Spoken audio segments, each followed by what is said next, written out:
Berjumpa lagi dengan saya Buderteo. Ini buku pertama yang saya tulis ketika saya berada di Belanda.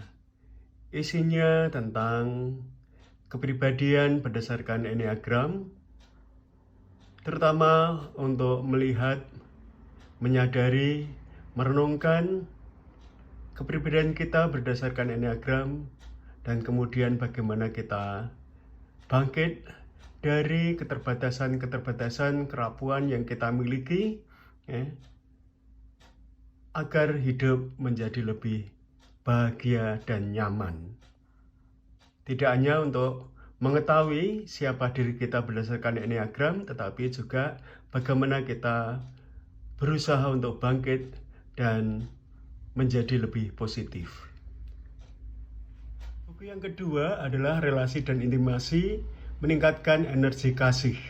Buku ini banyak membahas tentang bagaimana kita membangun relasi dan juga intimasi dengan sesama, lebih-lebih juga dengan lawan jenis, ya, mulai dari perkenalan, pacaran, tunangan, berkeluarga, dan usaha-usaha kita untuk dapat berrelasi dan berintimasi dengan sesama dengan penuh kasih. Ini buku ketiga, Meditasi Penyembuhan.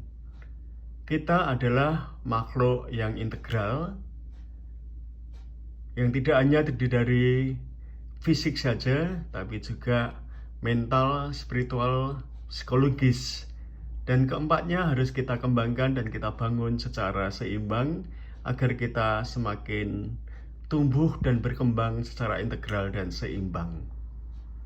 Jangan hanya mengembangkan pada sisi tertentu saja dari kepribadian kita. Ini adalah buku keempat, Kekuatan Maaf, Membangun Kesehatan Spiritual. Ini membawa kita pada kesadaran betapa pentingnya memaafkan diri sendiri dan juga memaafkan orang lain. Dan memaafkan itu punya kekuatan spiritual yang membuat kita nyaman dalam hidup dan juga bahagia. Relasinya dengan diri sendiri, dengan orang-orang di sekitar kita. Buku yang kelima, Guru Komunikatif Pembelajaran Jadi Efektif.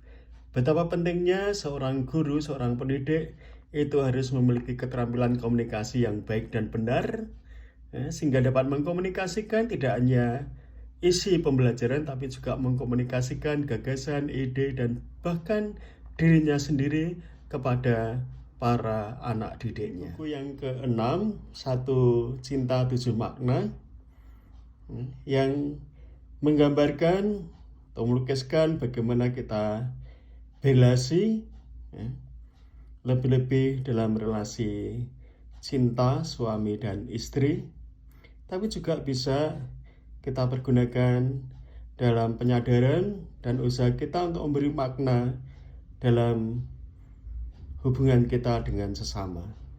Ini buku yang ketujuh, khusus saya tulis untuk memperkenalkan panggilan religius awam, bruder dan suster, kepada rekan-rekan awam sebenarnya. Kalau rekan-rekan awam membaca ini, maka akan semakin memahami siapa sebenarnya bruder dan suster itu dan bagaimana mereka memaknai panggilan dan perutusan mereka terus-menerus sesuai dengan perkembangan zaman. Buku ke-8, Motivasi Dirimu Gapai Suksesmu. Isinya adalah tentang bagaimana kita menggali potensi-potensi diri, inspirasi dalam diri kita untuk dapat menggapai sukses dalam hidup. Buku ini adalah buku kedua menurut motivator terkenal di Indonesia yang layak untuk dibaca,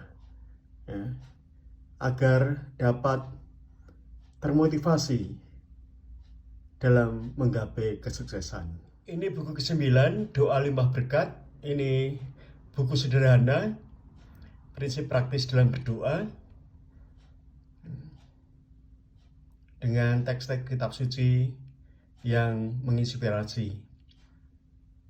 semakin kita berdoa dengan jujur dan penuh kasih, maka berkat akan berlimpah untuk kita. Ini buku yang ke-11, Menggapai Tuhan dalam Hidup dan Doa, ya, sehari-hari, ya, menggambarkan pengalaman-pengalaman hidup harian, bagaimana kita menemukan Tuhan dalam peristiwa-peristiwa harian yang kita alami. Menemukan Tuhan dalam segala hal. Ini buku yang ke-12. Ini termasuk buku yang sangat laris, mengajak kita untuk bersyukur atas apapun yang kita alami, atas apapun yang kita peroleh. Bersyukur dalam segala hal dan bisa menciptakan kebahagiaan dalam hidup kita. Bersyukur itu indah, membuat kita bahagia, membuat kita mudah untuk berbagi. Ini buku yang ke-13, Belajar Berdoa.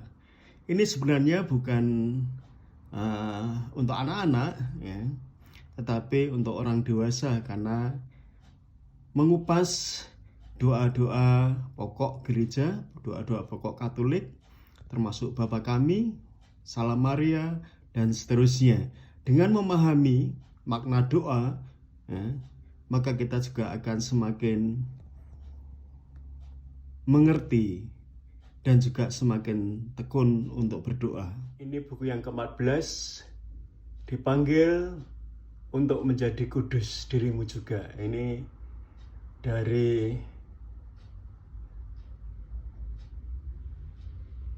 Paus Fransiskus yang mengajak kita dalam hidup harian kita mengusahakan untuk menjadi kudus.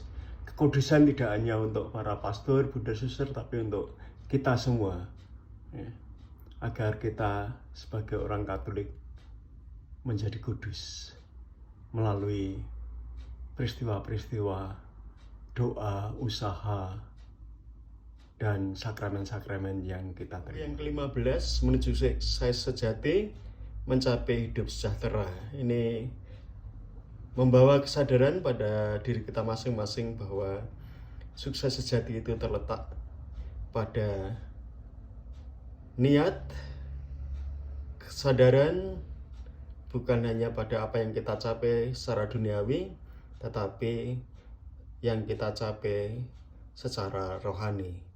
Yang ke-16, Kamu Baik-Baik Saja, menghilangkan kebencian pada diri sendiri.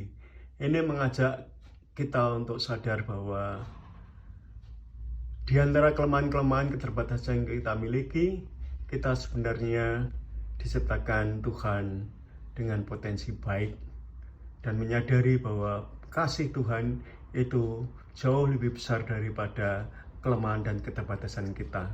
Oleh karena itu, kita tidak perlu membenci diri sendiri.